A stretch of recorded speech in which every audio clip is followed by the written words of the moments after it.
Vamos con Atilio, segunda nota. Atilio Borón, bueno, estamos en cuarentena, después de que se ha declarado esta pandemia mundial, todos los paradigmas cambian y se modifican porque parece que va a ser un antes y un después de esta pandemia, ¿no? Hasta para hacer los mandados uno vuelve a un operativo antimicrobios para poder organizarse sin enfermarse ni enfermar a nadie. ¿Cómo estás vos? Pero bien, en general bien, aprovechando mucho el tiempo para estudiar, para leer, para escribir, para investigar, tratando de que la pandemia no tenga estos efectos tan negativos como podría tener en caso de que uno, se quedara ahí esperando poco menos que llegue la vacuna. La vacuna va a llegar en un rato bastante largo, así que mientras tanto tenemos que aprovechar y hacer. Estamos hablando de 1 año y medio, 2 años para que esté distribuida. No se sabe, hay mucha charlatanería en esto, Julieta. Hay gente que te dice que la vacuna está en 2 años, hay otros que hablan de 18 meses. En Estados Unidos hay médicos serios que hablan de que a fin de año probablemente esté. Lo que tú vos has dicho, quedarse en casa en este momento es lo más razonable, aquellos que podemos, porque además no podemos olvidar de que esto es una situación en donde algunos pueden y otros no pueden quedarse en la casa. Y eso es lo que hace todo esto una exacerbación de las desigualdades existentes en nuestros países. Ni te digo, por ejemplo, yo leo a veces algunas noticias sobre el caso de los países africanos al sur del Sahara y te digo, Julieta, se me comprime el corazón, siento una cosa, porque mirá, las estadísticas, por ejemplo, de la Organización Mundial de la Salud, te dicen que hay en el África subsahariana 250 millones de personas que no pueden lavarse la mano, no tienen dónde, no tienen agua. Entonces imagínate esa gente, digamos que hasta ahora la pandemia parece que no llegó por allá. Ojalá que no llegue, porque si llega a crecer incontroladamente, aquello va a ser pero una cosa apocalíptica. Así que estamos en esa situación, los que podemos estar en casa, estudiar, escribir, tenemos energía eléctrica, tenemos internet, pero siendo muy conscientes que hay mucha gente, y yo no sé si la mayoría de la gente no está en esas condiciones, y por eso las estrategias de, una normalización muy cautelosa de la vida económica y social va a ser necesaria, o, en caso contrario, una presencia muy fuerte del Estado para hacerle llegar a la gente que vive de actividades cotidianas, de compraventa en la calle, cartoneros o trabajadores autónomos, independientes, una ayuda imprescindible para que ellos puedan sobrevivir a la pandemia. El contexto internacional, ¿cómo lo ves desde que se desarrolla la pandemia? Si me pudiera hacer un raconto de lo que pasa en Europa, en Estados Unidos y cómo afronta Latinoamérica esta situación. También, ¿qué dirigentes se pusieron a la altura de las circunstancias y cuáles han sido? Ya lo sabemos, pero ¿por qué? ¿Cuáles han sido un verdadero cachivache para la humanidad? Mira, yo creo que, esta pandemia, aparte de ser un problema gravísimo, se combina en lo que algunos han dado a llamar una tormenta perfecta, profundizando o acelerando una crisis económica que ya venía gestándose, o sea, no era un fenómeno que surge de la noche a la mañana. Esa crisis venía produciéndose hace ya bastante tiempo, había muchos indicios. Vos pensás, por ejemplo, un solo dato que a veces lo utilizamos para hablar de la Argentina, ¿verdad? La deuda pública, la deuda externa. Argentina tiene una deuda externa muy grande, pero la proporción de la deuda externa en relación al Producto Bruto es todavía mucho mayor en Estados Unidos. O sea, acá tenés una situación absolutamente anómala, que es el país que está en el centro del imperio mundial, es uno de los mayores deudores del planeta. Que Japón tiene una tasa de deuda externa sobre el Producto Bruto que equivale al 260%. O sea que Japón tendría que trabajar 2 años y medio, no consumir absolutamente nada de lo que produce, ni siquiera alimentos, para poder pagar la deuda.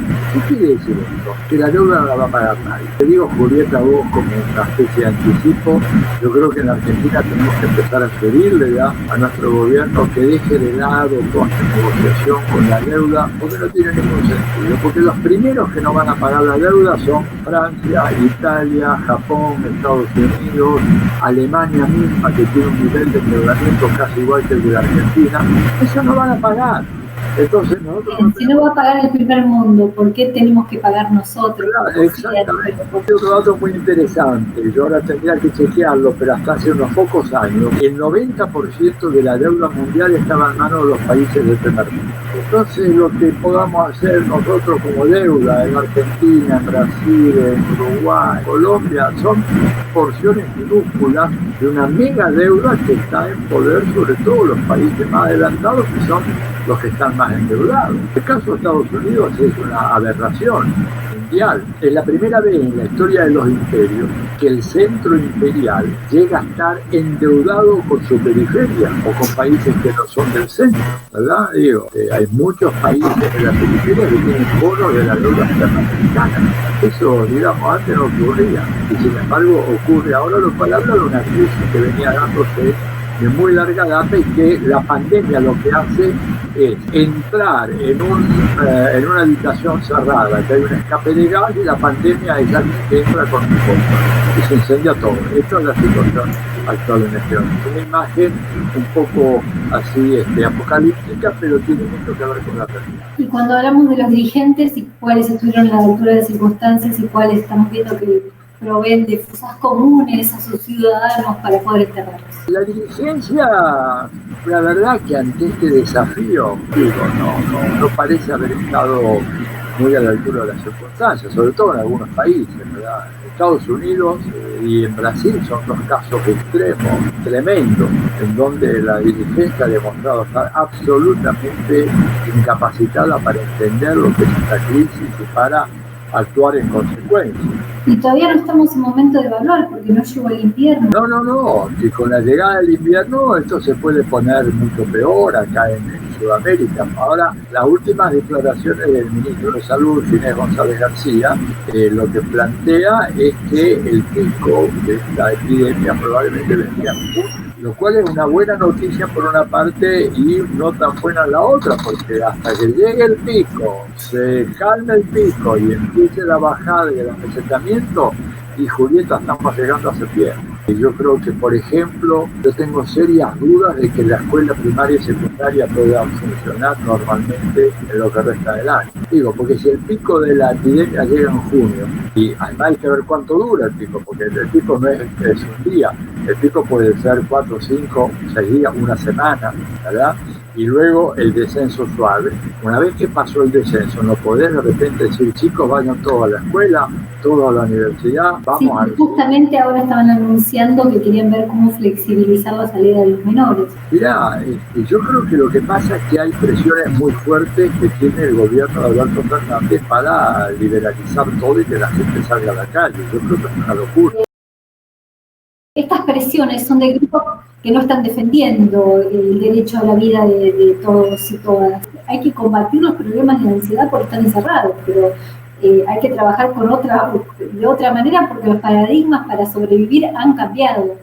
Y eso es lo que tiene que entender la gente, que hay que combatir la ansiedad que uno tiene entre el encierro, porque de esto depende la vida de muchos verdaderamente. Julieta, el tema es así, yo creo, ¿no es cierto?